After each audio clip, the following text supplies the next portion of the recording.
On this episode of MythBusters, Bring in the next baby. There you go. the team selects 6 of your ideas. Strong like bull. Yep, on this Request Fest special, every letter or email that gets pulled from the randomizer will get tested. And the myths to emerge will involve fuel bills, thrills, and spills. The results from this are extremely surprising. There'll be freezing We're at the MythBusters lab. and sneezing, I look like a vampire.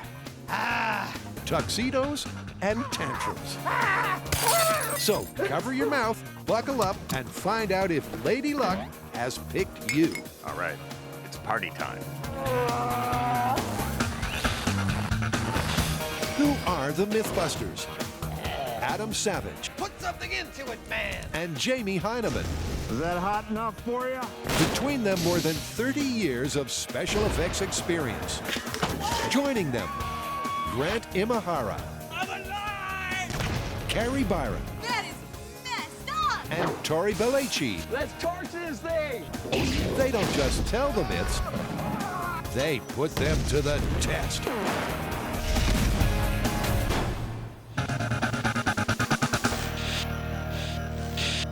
If you've ever sent in a myth request, get ready, because in this hour of viewer power, the tests are at your behest. What's all this about? This is the MythBusters Request Fest. We have taken a random pile of fan submissions for stories we should do. We put them in this bin, and soon we will do whatever we draw out of here. You ready? Yep. All right. Pick one.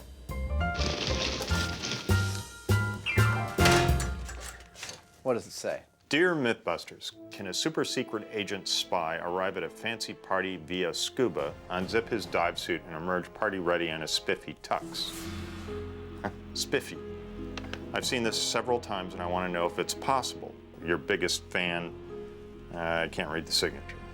That is a great story. I think we should totally do it. Do I get to wear the tux? Absolutely. Okay then.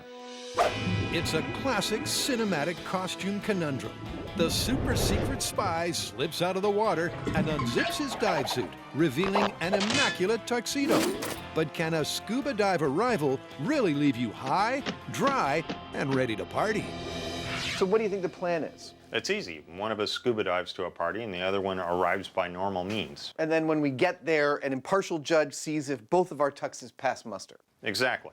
Okay, but first I think we need a lesson in proper tux etiquette from a pro. As it happens, I have one right here. Hello, Bertrand. Hello, Jamie. Narrator, would you please tell the nice folks at home about Bertrand's credentials? Image consultant, fashion author, and all-round style guru, Bertrand is the perfect person to get Adam and Jamie looking shipshape for their upcoming boat party. And Adam, here's yours. Now, when it comes to black tie, it's really important that a tuxedo be absolutely perfect. Otherwise, you'll be mistaken for the head waiter. Also overlooked are the shoes, and really the standard is patent leather. Apparently, patent leather is critical. It's got to be a hand-tied bow tie. A clip-on tie just doesn't cut it. The hand-tied bow tie gives a man his individuality. Finally, the white handkerchief. Need to have the pocket square. That's a pocket square, it's not a napkin, huh? It is not a dinner napkin. So, Jamie, how do you feel? I feel kind of tied up like a pot roast, actually. Despite Jamie's discomfort, our dapper duo are now impeccably dressed. There we go. I think we're a proper pair of penguins. Yep. Thank you, Bertrand. And for the myth to be confirmed, that's the standard that has to be maintained, regardless of their method of transport to the party. This penguin, providing a comparative baseline, will be traveling in comfort above water. Perfect. But Agent Heineman, codenamed the Walrus, wearing state-of-the-art scuba gear over the top of his party gear, will be going sub-aqua. All right, it's party time. All right, Request Fest randomizer. You guys ready? Go for it. All right, here we go. This is hilarious.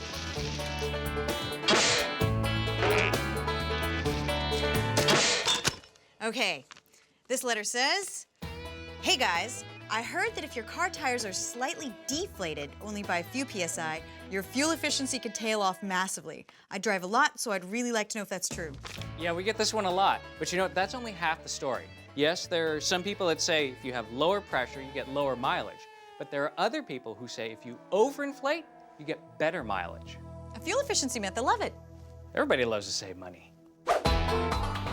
It seems that where saving a cent in the car is concerned, our carbon footprint conscious audience have a never-ending supply of fuel efficiency myths. In the team's latest quest to satisfy your requests, they'll be finding out if underinflated tires really do inflate your fuel bill.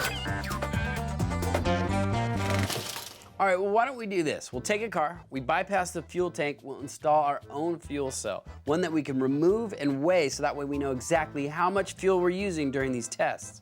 Sounds great. And then we do 3 tests. Obviously, we start with the control at the right pressure, and then we move on to underpressured and overpressured. And this being MythBusters, we're gonna have to try super low pressure and super high pressure. Oh, yeah.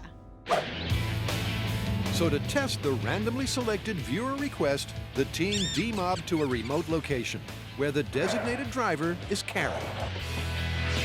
Man, it's a good thing we're doing this experiment out here, especially with your driving. Yeah, nothing but cows. Nothing for me to hit. We've come to this abandoned naval base so we can test our tire pressure fuel efficiency myth. We're going to lay out a track, drive it 5 different times, exactly the same, with 5 different tire pressures, and see if tire pressure really does have an effect on your fuel efficiency. Now, when we get down to actually driving the car, we can't just go crazy out there. We have to have a very specific route. We have to drive the same route every time at the same speed in the exact same way. And what's more, the weight of the car cannot change between tests. That's the only way we'll be able to compare our results. Okay, this is fuel efficiency, tire pressure. We're going to start out with our control test, 35 PSI, which is the manufacturer's recommended pressure. All right, let's get to driving. Okay. In charge of making sure Carrie adheres to the meticulously planned course is backseat driver Imahara.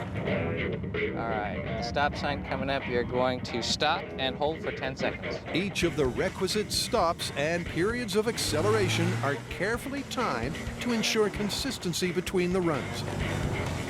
And with the control complete, the guys whip out the fuel cell, weigh it, and crunch the crucial numbers.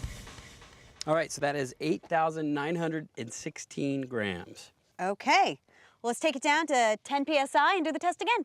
The next 2 tests will be at the extreme ends of the tire pressure spectrum. Okay, here we go. Underinflated at 10 PSI, the handling is adversely affected.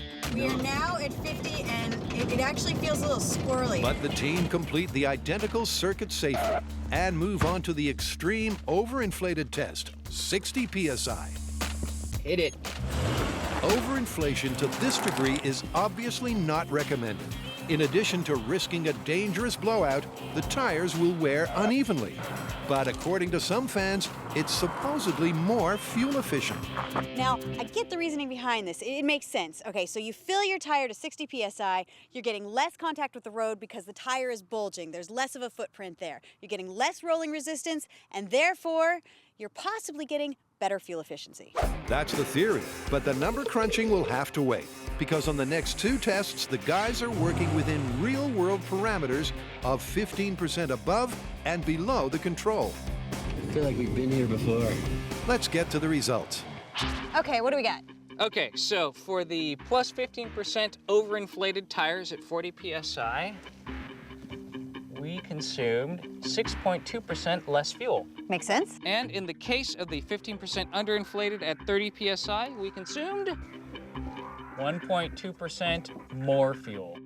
And confirming the myth, the numbers for the extreme tests are even more extreme. Basically, flat tires increase friction and therefore increase fuel consumption. But when it comes to saving money, the raw numbers don't tell the whole story. And here's why. So what we're finding with the underinflated tires is that we're consuming more fuel. And this makes sense when you consider the tire contact patch, which is the actual surface area of the tire that makes contact with the road. And when the tires are underinflated, the contact patch is larger, which increases the rolling resistance, increases the friction, and makes it harder for the engine to move the car. But if you really break this down to saving money, Well, in a year, you drive 10,000 miles, you're only saving about $76. Now, if you weigh that against the fact that you might get a blowout and put your life in danger, you're not actually saving anything at all. So, drive around with your tires inflated to the recommended air pressure. That's your best bet.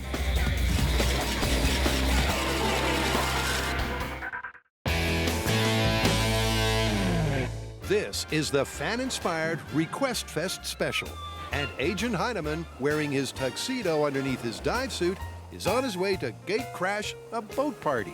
Let's recap. The myth is that a secret agent could scuba dive to a formal party in a tuxedo. That's right, wearing a tuxedo under the water, arrive, take off his scuba gear, and attract no attention at all. No one would be any the wiser. So, in order to test this, I'm the control. I am here on this boat, having dressed myself above decks, while James Franklin Heineman, the secret agent, is currently scuba diving here under the water. When he arrives, he'll take off his gear, and we will have both of our tuxes assessed to see if they pass muster.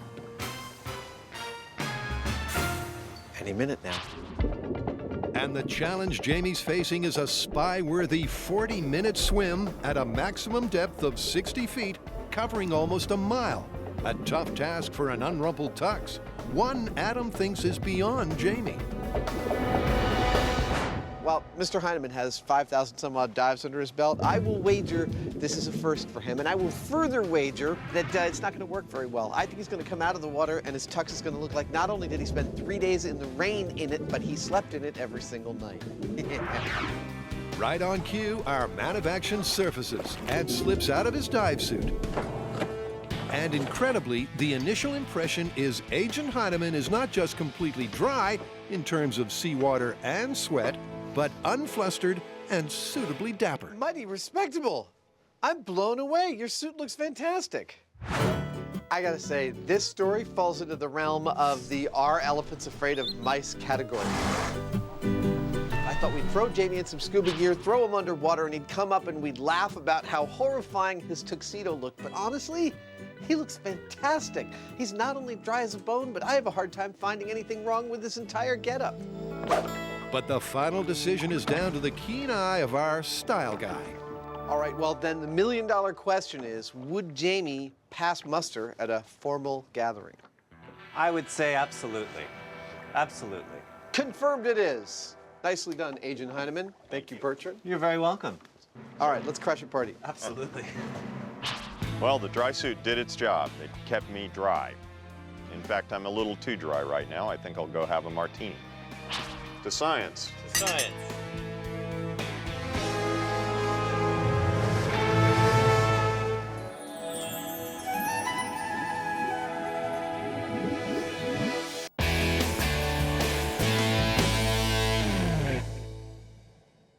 Okay, randomizer, give us something good.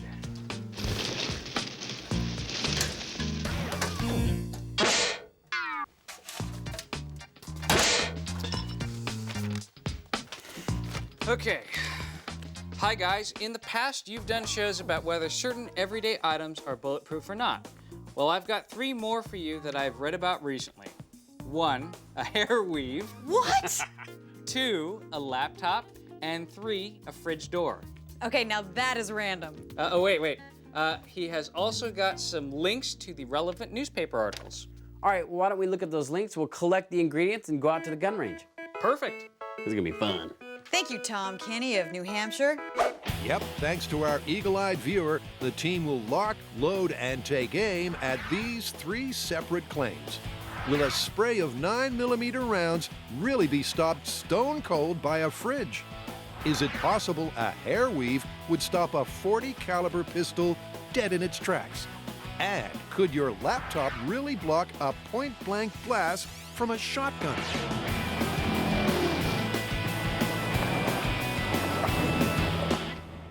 All right, let's start shooting stuff. One of our favorite places to come. And we have all of our targets laid out right here. Laptop cases, wigs, weaves, laptops, and of course, the firepower, a shotgun, and a .40 caliber pistol. This should be a fun day. And first to face the firing squad of truth is the laptop. Here's Grant with the setup. First case. Now, the details of this myth are a little sketchy, but what we do know is that it's from 4 or 5 years ago. So we've got a best-selling laptop from 4 or 5 years ago. Putting it inside of this average briefcase, we're gonna fire at it from 3 to 4 feet, point-blank range. And if it penetrates this and goes into the ballistics gel, we know that this is not bulletproof. All right, ready to load? Lock and load, baby. So we are about to fire birdshot from a 12-gauge shotgun into this computer at point-blank range to find out if this is bulletproof. Fire when ready. My feeling is we just don't have enough space to allow that birdshot to spread out. So it's gonna be coming out in one large mass, and I think it's gonna punch a hole right through this computer. In 3, 2, 1. Unfortunately for our ballistics gel victim, Tori's prediction, like Carrie's shooting, was dead on. That went right through the laptop and destroyed the ballistics gel. And it's not all that surprising. Laptops are designed to be portable, and most of the components are fairly lightweight, except for one. Gonna try aiming for the battery? All right, this time I'm aiming for the battery. But will that make a difference to the 12-gauge shotgun, firing birdshot at 1,200 feet per second? In 3, 2, 1. What? What? What just happened? We may have stopped the birdshot. You kidding me? No. No way. No. Way. Incredibly, in complete contrast to the first test, the ballistics gel was spared.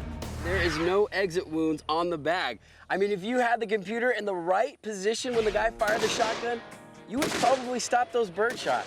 I'll tell you what, the results from this are extremely surprising. I mean, we are at really close range with a 12-gauge shotgun. Hits the battery, you live. Knocks the wind out of you, but once you recover, you need to get up and go buy yourself a lottery ticket, because this is a very lucky day for you. If you hit the battery, your computer is bulletproof. That's incredible. Okay, well, you have to be incredibly lucky, but this one's plausible. Totally plausible. Plausible. That is awesome.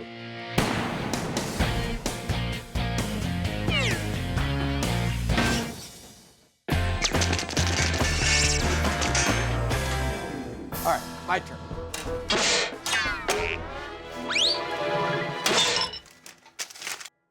Dear Mythbusters, my granny and me loved the episode with the sneezes.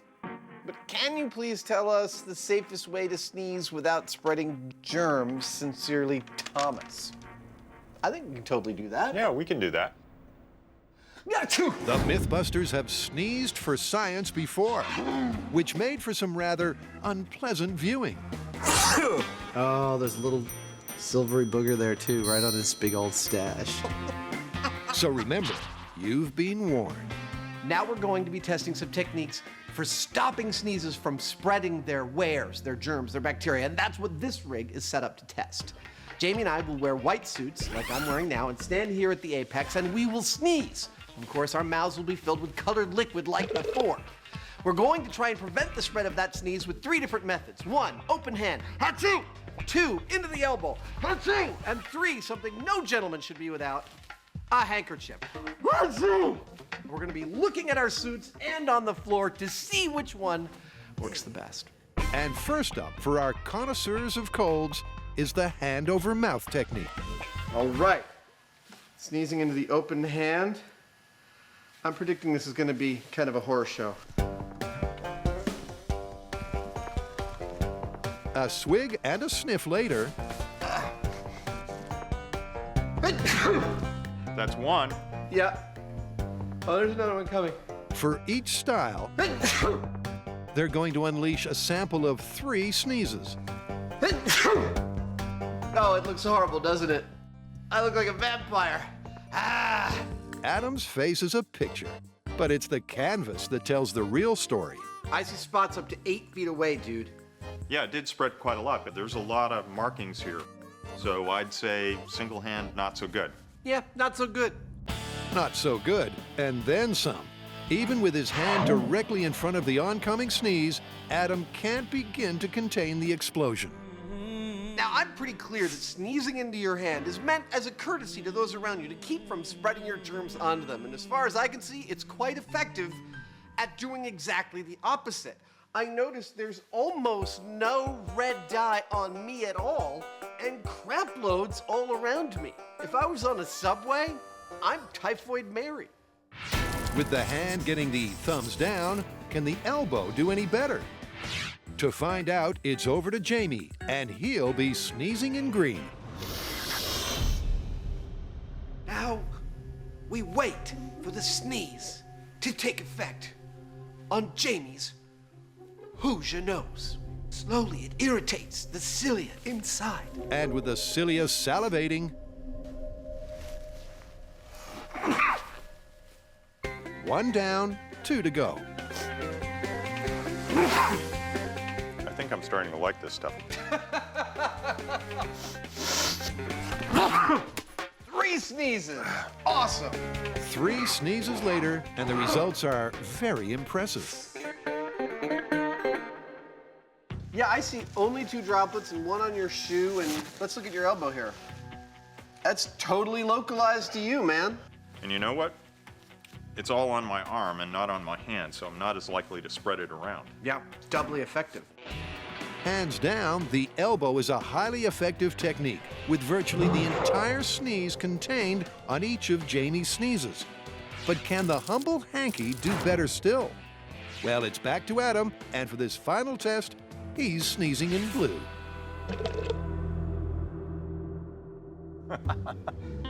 Here we go. Oh. Oh.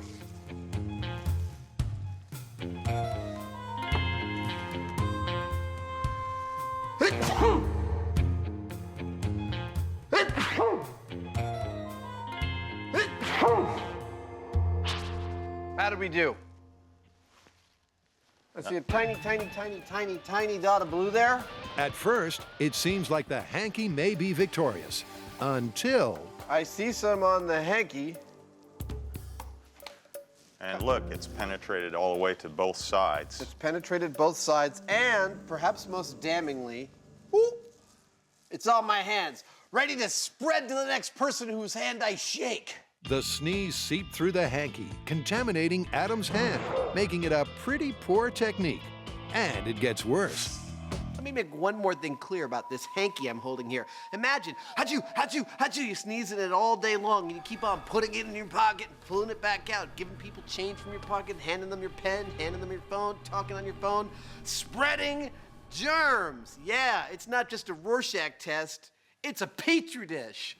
Although the droplets were contained, the hand exposure means the hanky has hit the skids. So, this flu season, which method are you going to use? The hand, the elbow, or the handkerchief? It's got to be the elbow. I totally agree. It's the elbow. So now you know.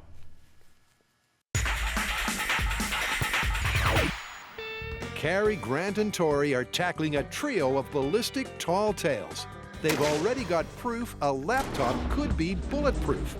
Next, they're tackling the widely reported story that hair extensions could extend your life. We look like a pretty strange family. We are a strange family.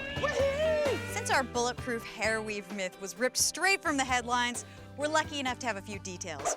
1, we know they used a .40 caliber pistol. 2, they were 8 to 10 feet away. And 3, we know they shot through the back window of the driver's side. So, sounds a little crazy to me, but I guess we'll see if a hair weave can stop a bullet. But before they recreate the whole scenario, the obligatory control. What we're gonna do right now is a control test, just to find out if this hair weave is in fact bulletproof. In 3, we have a wig with a hair weave in it on top of a block of ballistics gel. 2, I'm gonna fire at it with this .40 caliber. If it passes through that hair weave and into the ballistics gel, that's a lethal shot, and this hair weave is not bulletproof. 1. Wow! Good shot. Whoa, Tori, look at that. You split a bobby pin right down the middle, so not only did you hit weave, you hit a little bit of metal. Well, obviously, as expected, the hair weave had absolutely no bulletproofing ability whatsoever. Yeah, but you gotta remember, there were other variables to this myth. I mean, she was sitting in a car, and that bullet's gonna be passing through a window, maybe a headrest. That's definitely gonna slow the bullet down, maybe enough that when it hits the hair weave, it stops. All right, onto the car. Tori's suggesting the additional layers of protection provided by the headrest and rear windshield could mean that although the weave is not bulletproof on its own, it could act as the last line of defense. But Grant doesn't think it'll make any difference at all. My guess, this is more than enough firepower to make it through a windshield, through a headrest, through a hair weave, and ultimately through the rest of a dummy. Here we go in 3, 2, 1. All right, let's go check it out. Inside the car, it's not long before the all too damning evidence is discovered. Oh, it actually went through her head. It pulled the hair weave through her head. No way! Well, one thing's for sure, hair weave is not bulletproof. Okay, this is amazing. Check out this evidence. Right here, the bullet goes in through the weave. You'll notice it pulls the weave through the head and brings the weave with the bullet out the other side. This is very busted. This is not a bulletproof weave. And it went through the back window, the headrest, and then into the weave. It's busted. Clearly, the tempered glass windshield, protective headrest, and hair weave are no match for a round from a .40 caliber handgun. But the woman was shot at and did find the bullet in her weave. So what happened? This myth seemed somewhat suspect to me from the beginning. I mean, if I can ram my finger through the hair weave, a bullet is gonna go through it, especially a direct hit. Now, I'm sure the woman did find a bullet tangled up in her hair. I'm just thinking maybe something else happened. Or maybe a ricochet landed back in her hair weave and she thought that's what saved her.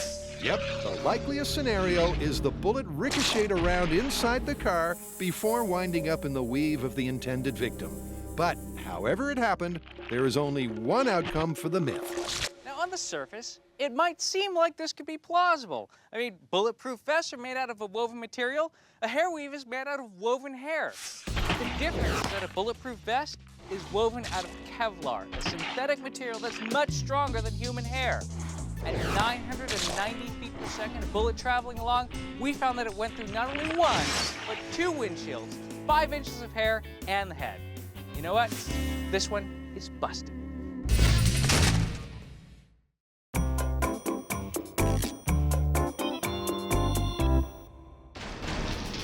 What could be next? Well, let's see.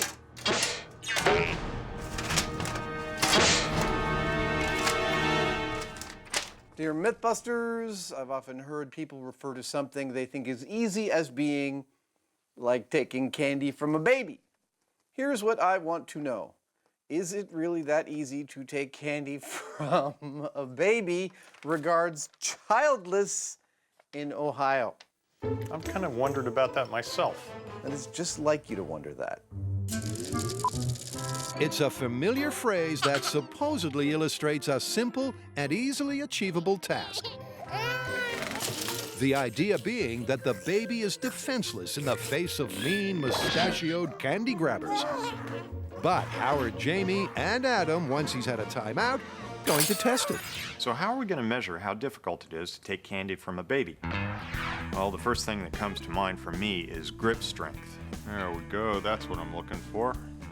And to measure that, I figure we'll need to design some kind of a device that grabs the candy and then can record how much force it takes to pull that candy out of the baby's hand. Little tiny candy grabber. So the guys are going to reduce the myth to a single quantifiable measurement, grip strength. Oh, look at that. And with a force gauge attached to Jamie's candy-grabbing animatronic arm, they can do just that.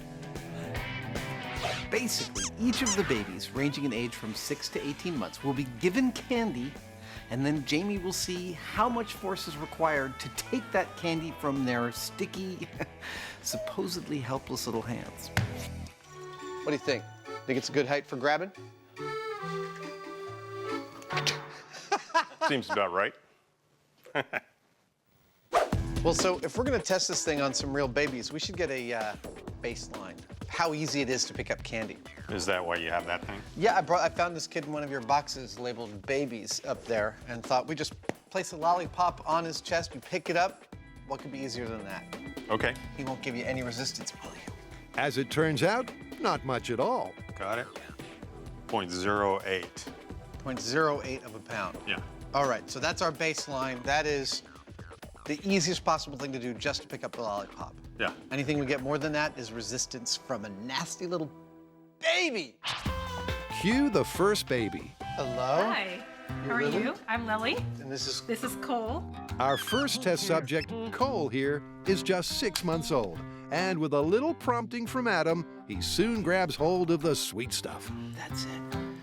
Yes, exactly. All right, Mr. Heineman, it's all yours. Okay, Cole, get ready to surrender your candy. What do you think of that?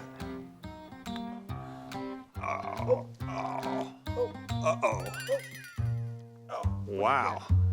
3.16 pounds. Nice work, strong like bull. 3.16 pounds is a huge 40 times increase on the control, and an indication that this myth might not be as straightforward as it appeared.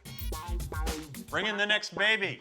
A theory compounded by the next subject, 10-month-old Ruby. Oh, that's it. Yeah. Okay. That's some good stuff. Are you scaring her with your robot arm? That seems to be the problem. That and the fact that Jamie is trying to steal her candy. Oh, what's that? With Ruby obviously uncomfortable, the team decides to move on.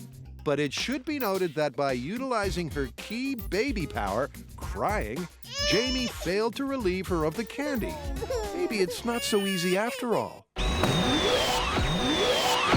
It's the final installment of the Request Fest Bulletproof Myth. One of our viewers led us to this story. When it kicked off in the kitchen, our lucky survivor hid behind a fridge door, which supposedly proved impenetrable to several 9mm rounds. All right, who's signing for these refrigerators? So why would a refrigerator door possibly be a good shield against bullets? Well, there is rolled steel throughout this door. You can tell because you can put a magnet on it. So it might be able to stop the bullet or at least slow it down so you won't get hurt. Yep, that's good, right there. It's good. And to give the myth the seal of bachelor authenticity, Tori has brought the entire contents of his fridge. This one doesn't have any mold, so that's still good. I think this is pesto, or I don't know, maybe it's just turned green. Of course, it's not entirely realistic, but a shelf full of jars and canned goods will give the myth the best chance possible. Okay, this is bulletproof fridge door in 3, 2, 1.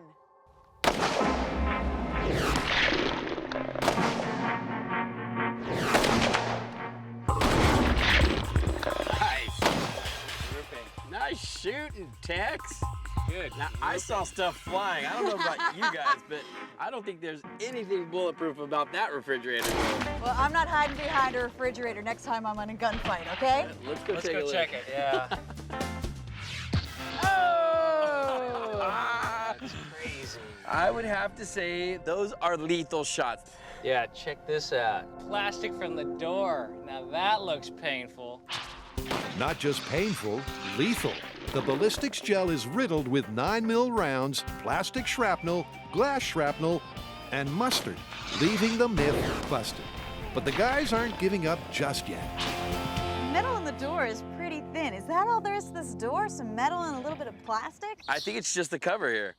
Yeah, but you know what? The older fridge might have thicker gauge steel and multiple layers of it. All right, let's move on to the older refrigerator. Yep, they're going old school cool with a fridge from the 50s. This thing is gorgeous. What a shame. But more important than the design aesthetic is its mass. Oh my goodness. This is very, very heavy, which I think is a good sign. Yeah, this thing is solid. So why might this old refrigerator be a good choice for a bulletproof shield? Well, modern refrigerators have thin gauge steel and plastic, but when this was made, they didn't have all that. They had this, steel, and a lot of it. Now we know that this fridge is double walled. You've got at least 2 layers, and hopefully that's fairly thick gauge steel. That's what my money's on. We've added condiments to the door, not because we think it's gonna slow down the bullet, because it looks fabulous on high speed. What we're counting on here is that we have a higher tensile strength of the steel of this door, hoping it's a lot thicker. Now, tensile strength basically just means the ability to stretch or bend without fracturing. So I'm thinking this door is gonna have a lot better chance than the refrigerator before. All right, this is old-fashioned refrigerator door versus 9mm. Here we go, in 3, 2, 1.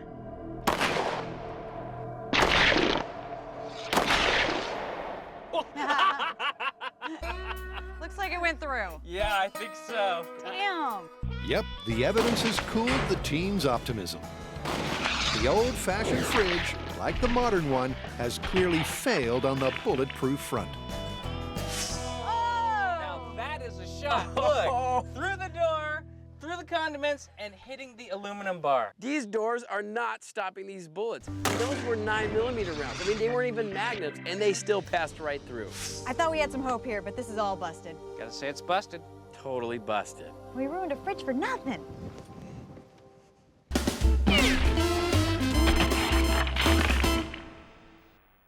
So, it doesn't take a bullet, but do you think you could survive a nuclear blast in one of those? Yeah, everybody knows that.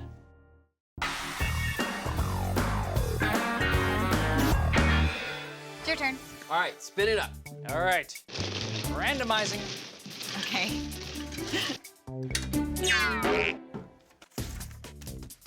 All right. This one says, I know you like beer, so you'll like this one. I've seen a video of a guy taking a beer bottle out of a freezer, and the beer is in liquid form. He bangs it on a countertop, and the beer instantly freezes. Is this true? If so, what's going on? I've definitely heard this one. All right, well, let's get some beer in a freezer and go for it. There are a number of instant beer freeze viral videos doing the cyberspace rounds. And supposedly, if you leave a bottle of beer in the freezer for a while, then give it a short, sharp shock, hey presto, you get an instant frozen beer. It's a challenge the guys can't resist. We're at the MythBusters lab. To test the internet instant frozen beer myth, first we're going to need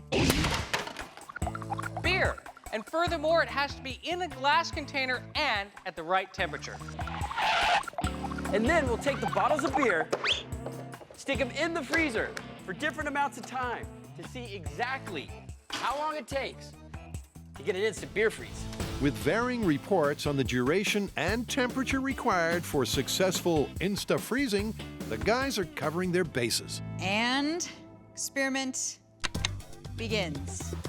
A little bit of internet research has told us that the butter zone for the super cool instant frozen beer myth is about 2 hours. But since every freezer is different, we're gonna do a little experiment with this one. We have 4 beers in the freezer. We're gonna take them out at different intervals and see if we found the perfect time formula for, boom, frozen beer. With the clock ticking, the team used the time constructively by researching the potential theories behind the myth. So there are a number of different theories as to exactly why this phenomena happens. One of them is that the beer has to be just on the edge of freezing, and by adding kinetic energy in the form of a shock, it causes bubbles to form rapidly, and that takes out just enough temperature to cause the beer to freeze instantly. It's 5 o'clock somewhere in the world.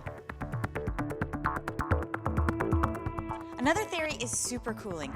That is when the beer is in its liquid state, but its temperature is below its freezing temperature. Once the beer is agitated, it disturbs the molecules, creating nucleation sites. That allows ice crystals to form.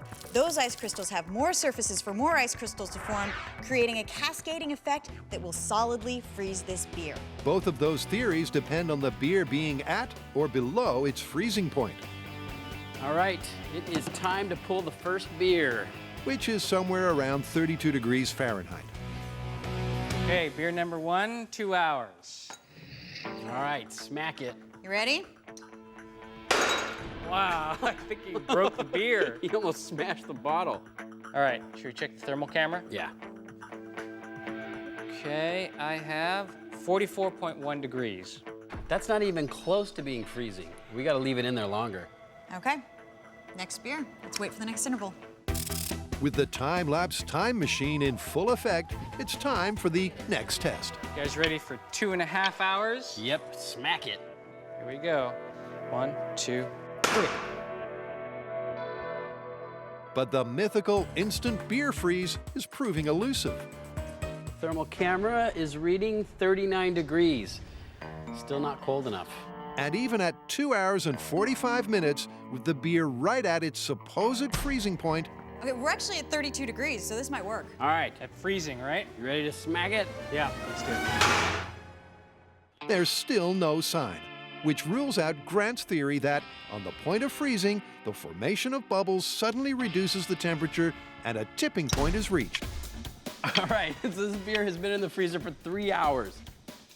Okay, let's see what we got. Okay, 31 degrees. Which is promising, because this will be the first test with a still liquid beer below its freezing point. All right, hit it. Okay, here we go. Ready? Yep. There it goes. Look at how well that works. Instant ice crystal. Instant frozen beer. It works. Look at that. Man, you could really freak some friends out with this one. What a great party trick, right? Yeah, totally.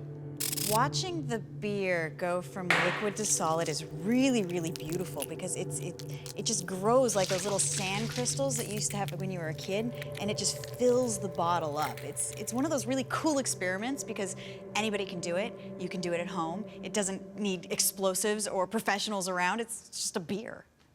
Yep, it's simple, satisfying, try-at-home science. And Carrie knows why.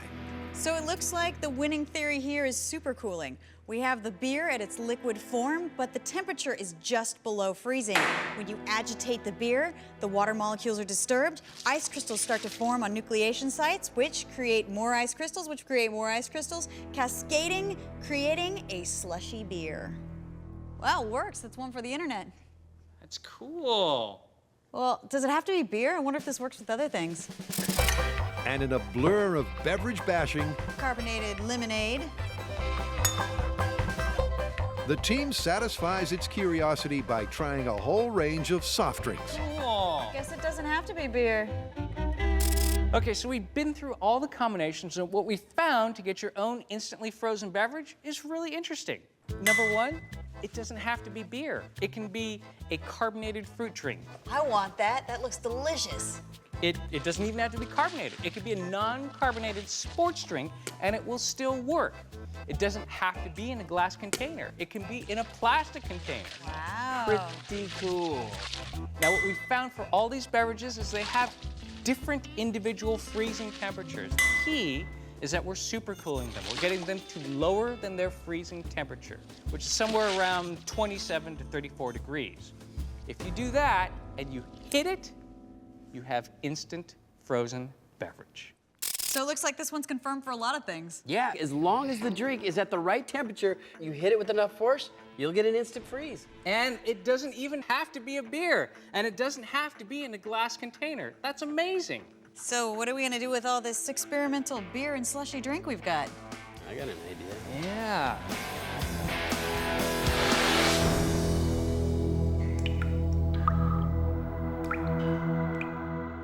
Adam and Jamie are tackling the viewer-requested mini-myth that taking candy from a baby is really as easy as the idiom implies. Let's get another baby. All right. The next baby!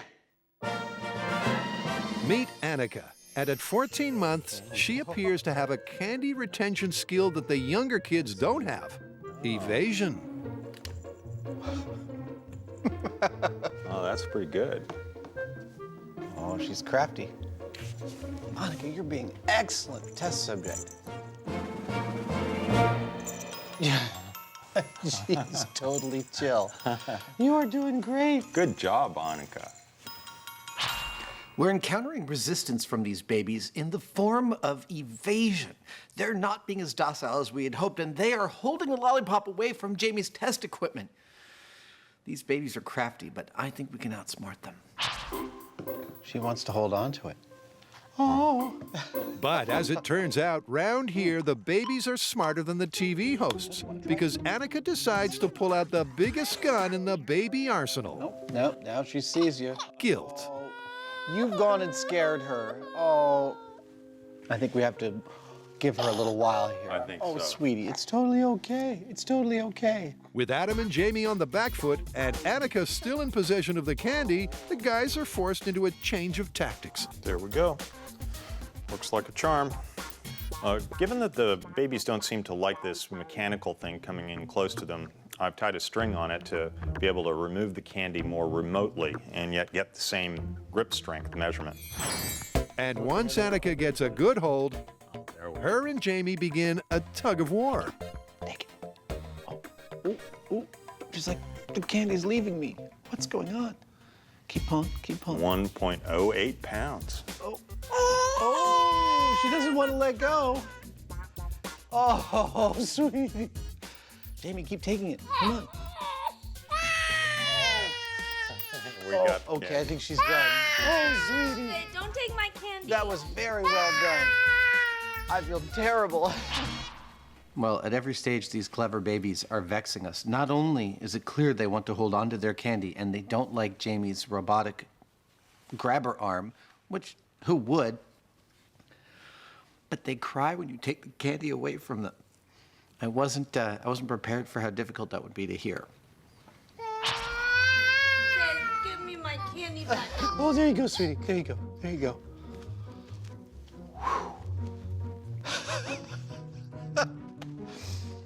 I'm very sorry.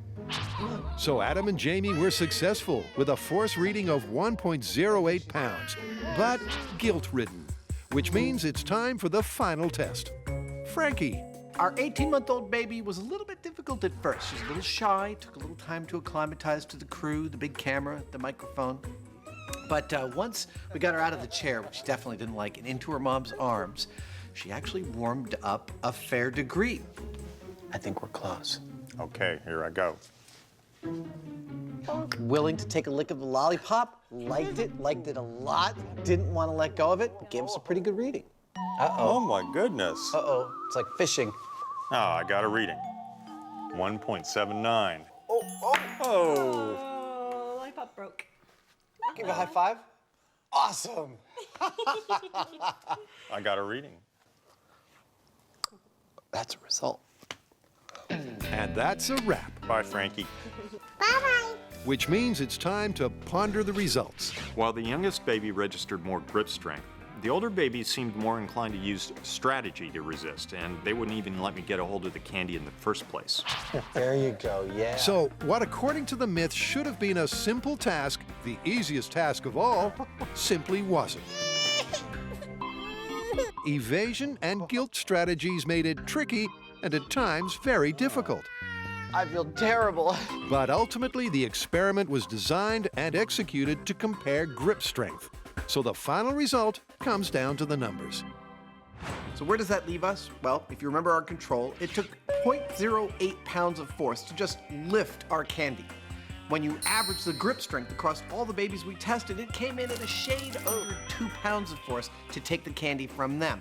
That means that it was 25 times more difficult to take candy from the babies than it was to just pick it up. And that, to me, says that this myth is thoroughly busted. What do you think?